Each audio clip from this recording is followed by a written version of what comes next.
Matthew, and I will be talking about the effects of cross-sex friendships on antisocial behavior.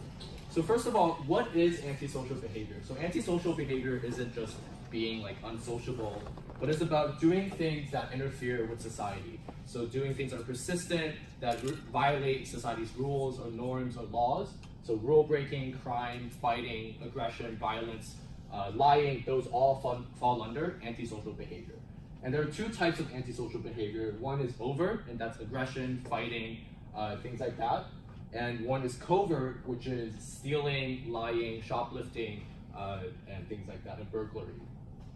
So what inspired me to study this topic? Well, this one graph inspired me to study this topic. So this graph shows the standardized ASB scores of children from ages 5 to 15.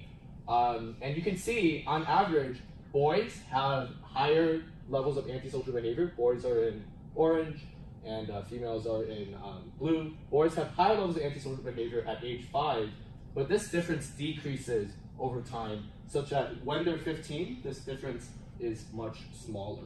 So why is this the case? What are the explanations for this trend?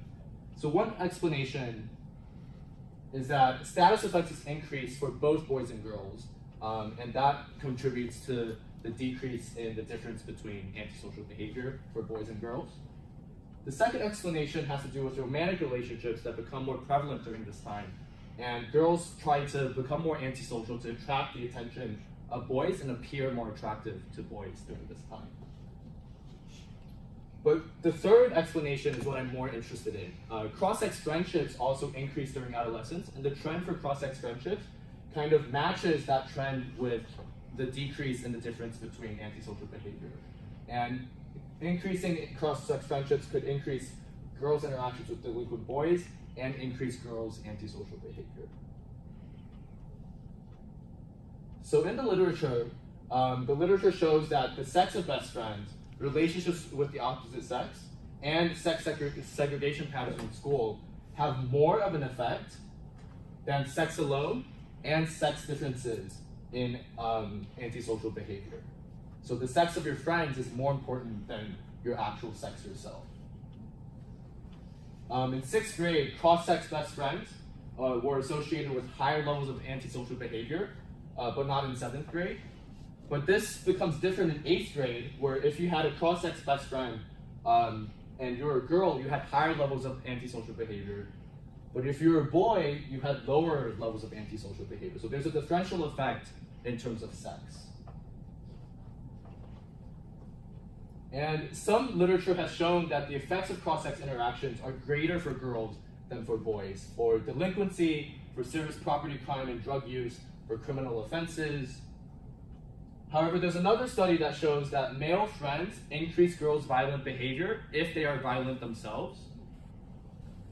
But female friends, regardless of who they are, decrease antisocial behavior for boys.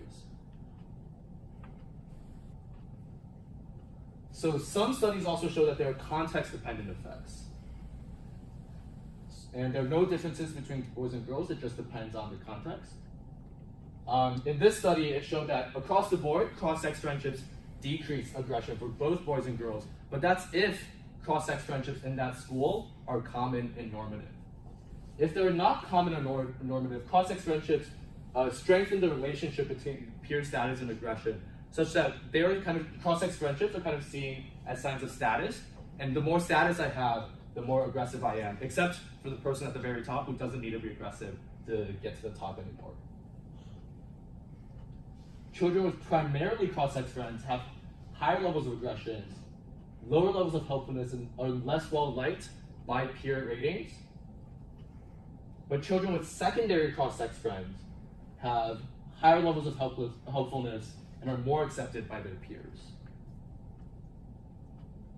So the limitations of these studies are that they do not consider both percentage of cross-sex friendships and religiosity. So there is a literature that shows that religiosity decreases antisocial behavior, thankfully. But those studies have really studied the two of these factors together.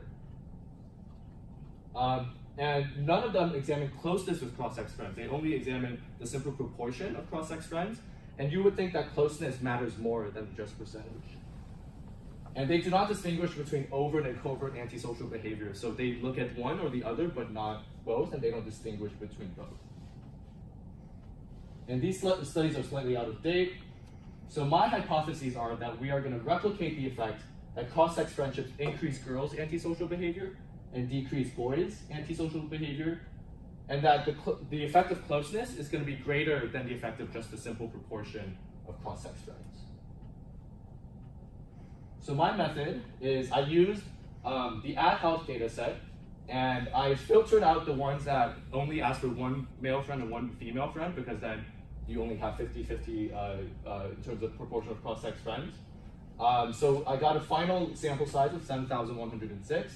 They were interviewed in grades 7 through 12 in wave 1, and then they were followed up in wave 2 in 1996, and then followed up again in wave 4 in 2008. So I looked at longitudinal effects as well. So for my antisocial behavior variable, here's a sample item. During the past 12 months, how often did the following happen? You got into a physical fight. I recoded it so that 0 was equal to never and 1 was equal to once or more. And then I classified them under overt or covert antisocial behavior and standardized and averaged all the responses. And then I created a general antisocial behavior measure, which was a sum or an average of all of the items, including both overt and covert items, to see if there's a distinction between overt and covert antisocial behavior. For my friendship variables, respondents named up to 5 male and 5 female friends, and as I said, I filtered out the ones that only asked for 1 male and 1 female friend. And for closeness, they asked questions like, did you talk to someone about a problem in the past 7 days? Did you go to their house? Did you hang out? And I standardized and averaged this for a measure of closeness. And peer antisocial behavior was included in a lot of previous studies and controlled for, but unfortunately, we only had 2,000 observations for this, so I excluded this such that my sample size wouldn't be hit. For my religiosity variable, this is a sample item. In the past year, how often did you attend religious services? And I controlled for SES and family structure as well. So SES included education and their income. And I standardized the natural log and averaged the parental education. Standardized and averaged parental education and the natural log of family income. And for family structure, I coded 1 for married parents and 0 for never, for other options.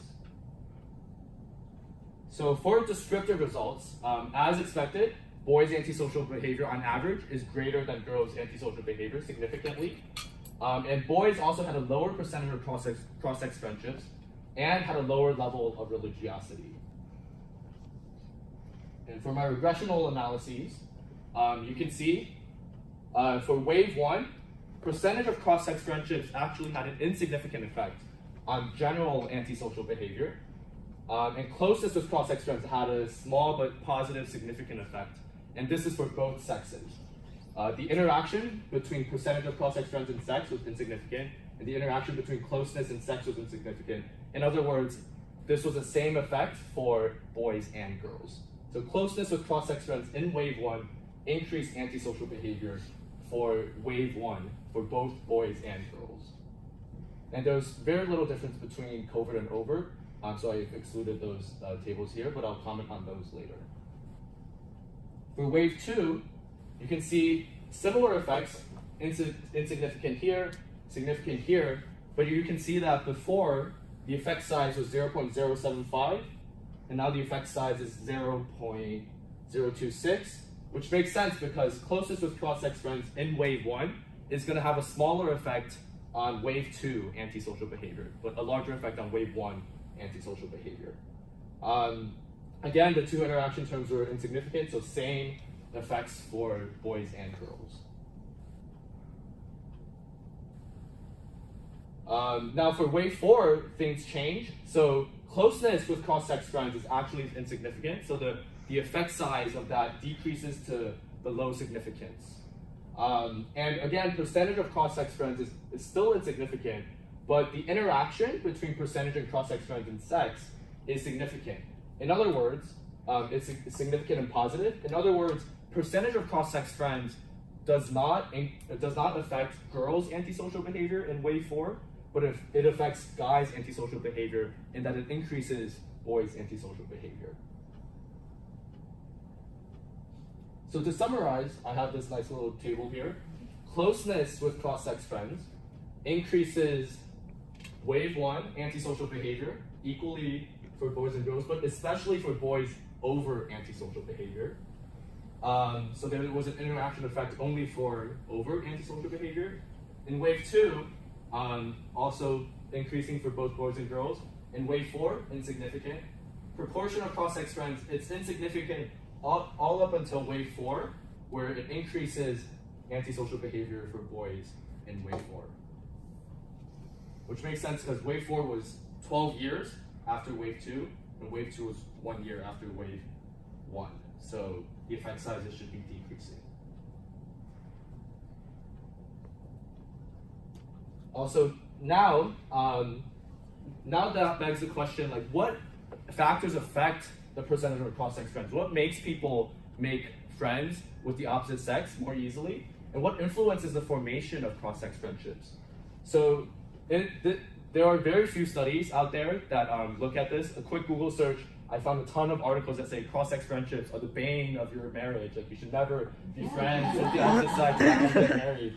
And I really worry, but I think this provides preliminary data on that, where percentage of cross-sex friends is positively correlated with age, religiosity, and multiracial, and percentage of cross-sex friends is negatively correlated with being male and being Asian. And in terms of closeness, positively correlated with age, appearance, social behavior, and SES, and multiracial. Negatively correlated with being male. Being in a parochial school, maybe cross-sex friendships are less normative in parochial schools, being black and being Hispanic. And interestingly enough, percentage of cross-sex friends and closeness with cross-sex friends are uncorrelated with the percentage of cross-sex siblings. You would think that you would have more socialization with the opposite sex if you had a cross-sex sibling and be able to interact with the opposite sex, but it's uncorrelated here, and that aligns with some previous research as well, but conflicts with some previous research as well. So limitations of the study and future directions. Of course, it's correlational. It's not ethical to randomly assign people to same-sex or cross-sex friendships. But what we could do is use the fast friends procedure in the future, which is 36 questions that create interpersonal closeness within 45 minutes. And we could randomly assign people to same-sex or cross-sex friends, potentially, and then measure their levels of antisocial behavior. And this has been done for cross-race friendships. So they randomly assigned people to same race or cross-race friendships, and they found that it decreased cortisol reactivity, decreased all of these bad things in terms of racism, race-based rejection sensitivity, anxious mood, initiation, and it increased in the initiation of intergroup interactions, just using this procedure. So this was a causal relationship, and potentially later on we can use this for causal studies. And of course, these data are slightly outdated. Started in 1995, measured all the way up to 2008, and I think the new waves are coming soon, but they didn't ask for things like sexuality, which, given the LGBTQ movement now, probably has a huge effect on whether you have same-sex or cross-sex friends. The data rely on self-report by adolescents, which of course is a limitation. And the friends included romantic partners, I guess. So they were instructed to list their romantic partner as their top male or female friend. And 56% had a romantic relationship in 18 months. But we think that that's only one out of many friends that they listed. And they were only asked to name 5 male and 5 female friends. So maybe you had more friends than that you couldn't list, or maybe you thought that they were asking for at least 5 male or female friends. Only 12.2% listed all 10 friends, so that's a small effect. But maybe you have more friends that you wanted to list, but you couldn't. So where do we go from here? Are we like all done for? Should we not interact with the opposite sex? Well, this result really doesn't validate me at all, and I was not looking for this result at all, so no confirmation bias here.